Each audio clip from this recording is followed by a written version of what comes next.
तो आखिर क्या हुआ जब महाकुंभ में एक डूबती लड़की को बचाने आए खुद महादेव के तक्षक नाग।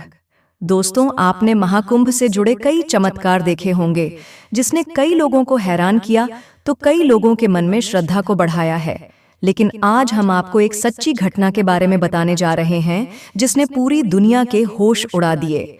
महाकुंभ गंगा संगम में एक लड़की के साथ घटी इस घटना ने सभी को आश्चर्यचकित कर दिया और यह सवाल खड़ा कर दिया कि यह भगवान का चमत्कार था या आंखों का एक धोखा। महाकुंभ भारत का सबसे बड़ा धार्मिक और आध्यात्मिक आयोजन है, जो हर 12 साल में होने वाले इस महोत्सव में लाखों श्रद्धालु गंगा, यमुना और सरस्वती के संगम में डुबकी लगाने के लिए आते हैं। यह पर्व केवल स्नान का नहीं, बल्कि आत्मा की शुद्धि और ईश्वर के साथ जुड़ने का अवसर भी है। और मन में यही ख्याल लेकर उत्तर प्रदेश देश की मीना कुमारी अपने परिवार संग महाकुंभ मेले में आई हुई थी। मीना ने सुबह के समय पहुंचकर गंगा संगम में डुबकी लगाने का सोचा।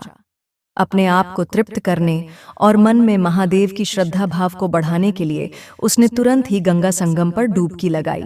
लेकिन तभी कुछ ऐसा हुआ जिसने आजू बाजू खड़े सभी लोगों को हैरान कर दिया। जैसे ही मीना नदी में डुबकी लगा रही थी कि अचानक ही एक रस्सी न जाने कैसे मीना के पूरे शरीर से लिपट गई और इस वजह से मीना नदी में डूबने लगी।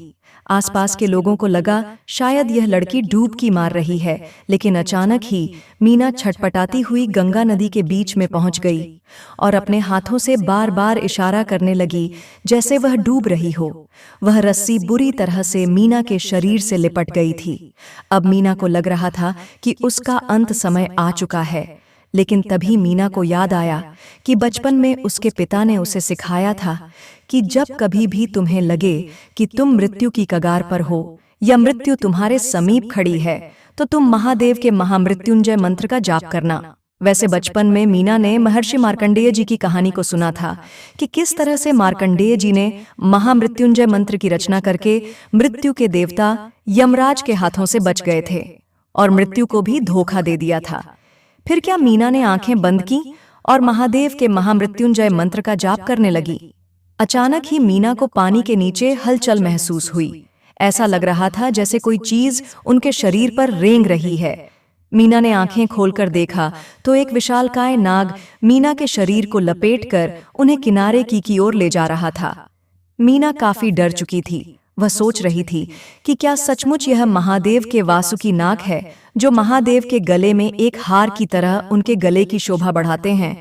तभी देखते ही देखते वासुकी नाग मीना को किनारे पर ले आए। जब आसपास खड़े लोगों ने जैसे ही यह सब देखा तो उनके पैरों तले जमीन खिसक गई। साक्षात वासुकी नाग उस समय मीना को अपने शरीर से लपेटे हुए गंगा किनारे खड़े थे। धीरे धीरे लोगों की भीड़ इकट्ठा होने लगी। हर कोई हर हर महादेव के जयकारे लगाने लगे और तभी वह वासुकी नाग भी नदी में वापस विलुप्त हो गए। मीना गंगा किनारे कई घंटों तक बैठी रही और महादेव के महामृत्युंजय मंत्र का बार बार उच्चारण करने लगी। दोस्तों, इस कहानी से हमें यह सीख मिलती है कि अगर आपके मन में भी भगवान महादेव को लेकर सच्ची श्रद्धा हो तो आप अपने जीवन को पूरी तरह से बदल सकते हैं। मेरे साथियों, सन्यासी जीके के सभी परिवार को महाशिवरात्रि की नॉनस्टॉप शुभकामनाएं। महादेव आपको लंबी उम्र दे और सभी कष्टों से दूर रखें। बस आप कमेंट बॉक्स में हर हर महादेव जरूर लिखें और हमारे चैनल को सब्सक्राइब जरूर करें।